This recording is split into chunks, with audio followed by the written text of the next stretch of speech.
Hello YouTube. I'm aware that I haven't posted a video in a long time, but there's only 16 of you subscribed to my channel, so I'm not that worried about it. And I think all of you know me in real life, so thanks for sticking around. But I'm back on it today, talking about fiber. You guys are under fiberless spells, I tell you. I know that the big craze as of late is protein. You can get protein in anything. You can get protein on your popcorn. You can get it in your latte. I have 2 jobs now. One of them is Starbucks. And I think the protein lattes and the protein cold foams are so bad that I have never seen anyone order it more than once. So try it for yourself if it helps your goals. Like, I love a protein shake personally.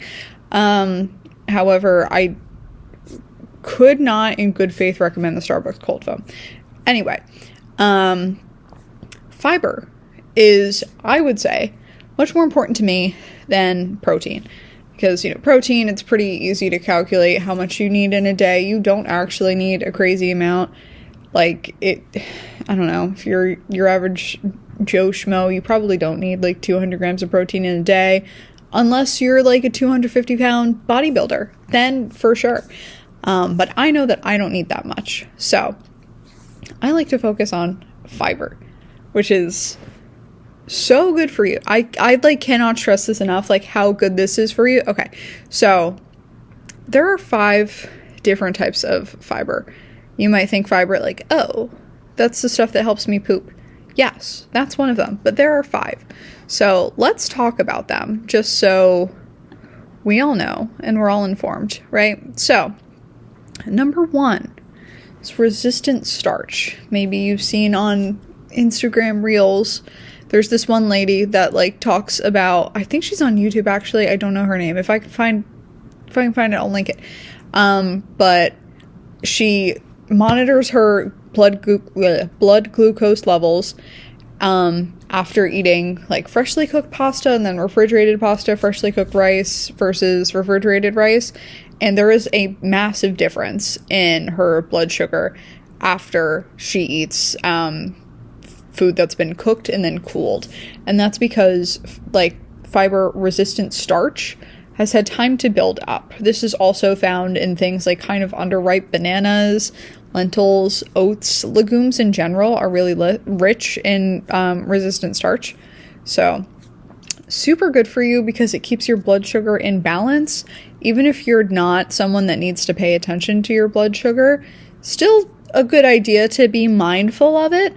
And it also helps keep you fuller for longer. So, if you're a working gal, then, you need some fiber in your breakfast to kind of, keep you going. And throughout the day, fiber is always good. So also reduces insulin sensitivity. So if you're someone that's pre-diabetic or something like that, a great way to kind of lower your risk is to eat more fiber. Number 2, soluble fiber. This one's weird because it turns into like kind of a jelly like consistency in your gut.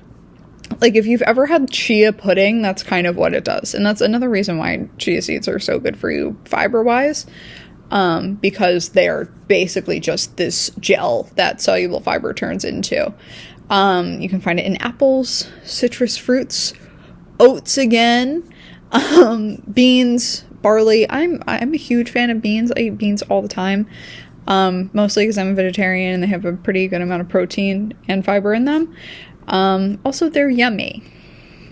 So, but yeah, they're also really great for your cardiovascular health and again, glucose control. So get on that. Also will help you poo. Insoluble fiber. Number 3.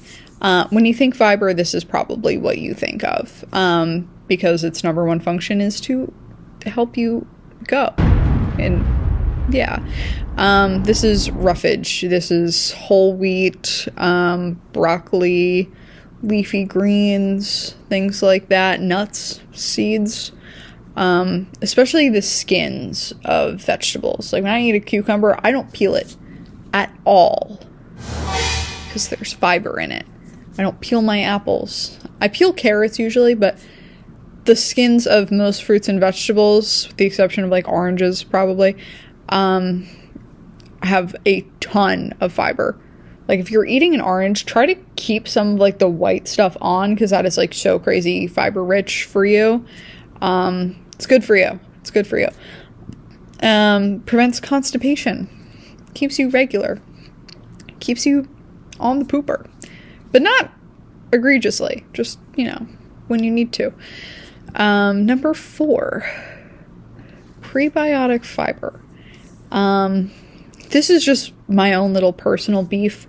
We know the Olippops. We know the poppies. I like them because they taste good. I don't think that they actually have any good nutritional value, because the prebiotic fiber that you're getting, they also say probiotics, which that's just not how that works. I think it's like 3 grams. Like I like the cherry limeade flavor a lot, but at almost $3 a can where I live, the ratio of prebiotics and sugars is so far outweighed by like the amount of sugar that's in the drink. And I know they're low sugar, like low calorie, whatever. I think there's stevia in them too. I'm not really sure, but the amount of sugar that's in the drink, the bacteria eats that and that ferments in your gut. So I notice when I drink a poppy, my cherry limeade poppy, I'm a little farty. So that's why, because there's sugar in the drink and the bacteria grows off of the sugar, because it's like, oh yay, food source. But just sugar is not something that anything can live on. So that's why you might not feel so good after drinking a poppy. It's not because, oh, there's fiber in it. It's because the bacteria are eating the sugar, and that's why you're farting. So sorry to be a little graphic, but that's my hot take on poppies and Olippops or whatever. I don't really think, if you want like a lower sugar soda alternative, like by all means go for it. I like them, but they're not like crazy good for you or anything. So advertising. Anyway, prebiotic fiber, you can find this naturally in garlic, leeks, shallots. I love garlic. I put garlic in literally everything. And I put a lot of it. I brush my teeth after, but a lot of it. And it's great for your gut microbiome. So I'm going to nerd out a little bit here. Most of your digestion happens in your small intestine. And the small intestine has like a bajillion little guys that are good bacteria. There's good bacteria, bad bacteria. But the good bacteria is basically what digests your food. Not completely, but it's a heavy hitter. So having a varied gut microbiome, this is what, when you hear an influencer talk about like gut health, like this is hopefully what they're talking about. You need a wide range of bacteria in your gut to help you digest food better, prevent bloating, constipation, whatever. So if you don't have enough of it, or it's really skewed to like one type of bacteria, like some of them are like, oh, you have too much candida bacteria if you have sugar crave. Like, I don't know if that's true or not. So you want to make sure that you have a balanced and varied gut microbiome of the good bacteria to help you digest your food. And eating prebiotic fiber is a great way to introduce that. Also great for your digestion, great for your skin. So, but I personally don't think that you need a prebiotic or probiotic supplement, unless your doctor tells you that you should be taking one. I used to take one and I didn't really notice a difference in my digestion, but if it works for you, it works for you. But I don't currently take one, so you don't need it. You also probably don't need fiber supplements unless like you really, really can't poop, but like, guys, like please try it. I used to take like fiber supplements, Benefiber, all of that, and it just is all like one type of fiber, and it really kind of, it's just, it feels like you're just taking a laxative, and that's not healthy either. So anyway, number 5, beta glucans. These are in oats. Again, oats are just like so good for you. I can't stress this enough. Please eat them. I love oatmeal. It's very yummy. You can make it really good, so do that. Barley and mushrooms, fungi. I don't like mushrooms. You don't have to eat them. I don't eat them. They're gross. But they're great for managing cholesterol. And how they do that is there's 2 different types of cholesterol. One is good, one is bad. And it manages it by being higher in the good cholesterol that lowers the bad cholesterol, if that makes sense. Also great for your blood sugar again and your immune system. So that is fabulous. Now let's go into the daily fiber recommendations for Americans, at least. Sorry if you're like Canadian or something. The national or the accepted guideline for fiber is 14 grams of fiber per 1,000 calories eaten. And I don't think that you need to track what you eat for the sake of being like, am I getting enough fiber?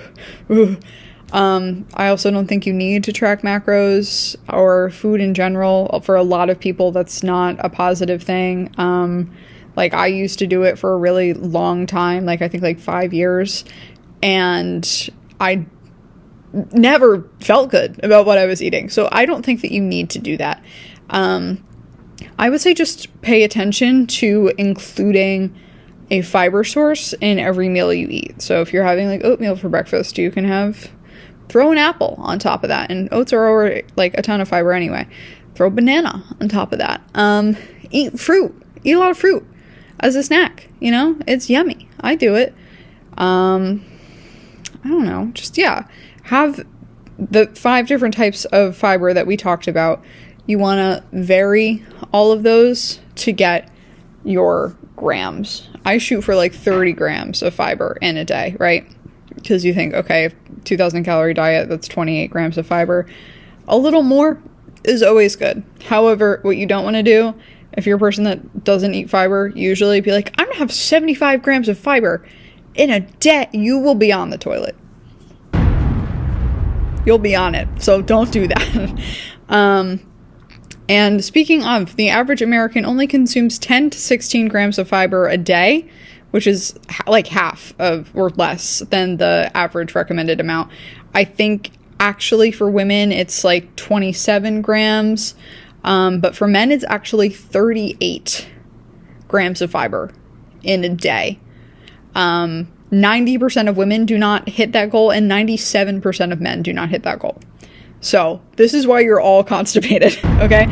But I would say, I just shoot for 30 grams in a day. If I'm a little under that, that's fine. If I'm a little over that, that's great. But, you don't have to be crazy about it. Just include it in your diet. Be cognizant of it. It's fiber. Okay, so things that are made better by eating a lot of fiber. Number 1, your risk of cardiovascular disease. Cardiovascular disease is very obviously bad, and it's a disproportionate killer of people just in the world. It's a staggering number of people that die from cardiovascular disease and other related health complications from cardiovascular disease that can be greatly reduced or even prevented by just eating well. And a lot of that is fiber. Because good fiber can lower your cholesterol, which greatly reduces your risk of cardiovascular disease. Actually, according to a lot of research, eating fiber lowers your risk of every natural cause mortality. Every single one. That includes type 2 diabetes, cardiovascular disease, cancer, inflammatory diseases. All of them are made better by eating fiber. So please do that. And lifestyle factors can actually mirror not eating enough fiber, right? So it's comparable to someone who lives a crazy high stress job or something. I'm an open heart surgeon. That's crazy. You are living the same life as somebody that eats 10 grams of fiber a day, which is just everybody. So don't do that. Also smoking. It's like the same level almost of like, yeah, I don't eat fruits and vegetables. I don't eat that. So, yeah, but it greatly increases your inflammation and makes you more susceptible to chronic disease. So please eat your fiber. Another thing is fiber is amazing for your immune system. It acts as a prebiotic, parts of it, which produce short chain fatty acids. I'm not going to go into that, but they reduce inflammation and they increase the amount of, little guys in your gut that help you digest your food. When you have a diverse microbiome, you are much better at fighting off infections because your body's like, oh, I know this guy. Let's let him in. It's fine. I know what he's like. He's cool. So you are much better equipped to deal with like a ton of diseases when you eat a lot of fiber. Okay. Also, if you have a condition like IBS, it's been identified as a very effective treatment for like IBS. I don't really know the science behind that, but reducing inflammation is a good thing if you've got irritable bowel syndrome. Yeah. Another thing I want to talk about is why you're not getting enough fiber. It is ultra processed foods. I'm going to sound like a nerd for a second. Ultra processed foods, the way that they're made, the fiber is like physically removed from it when it's made. So think of like a Cheeto or a goldfish or a cheese. I don't know if I'm just thinking of cheesy things, but things of that nature, right? When a Cheeto is made, it's just like this goop that they put through an extruder and then they dip it in the cheese. So you just have this stick of goop with no fiber in it because it's been like pummeled out of it. So when you're eating routinely, like a lot of snacks, like I like snacks are good, but when there's no fiber in it, the stick of goop is why you can't poop. Okay? So limit the amount of food you eat that like doesn't have fiber in it, and I promise you your life is going to be like 10 times better. Like, I'm so serious. So, yeah. Don't eat the Cheeto. You can eat the Cheetos if you want. If you're really hungry, you can eat the Cheetos, but like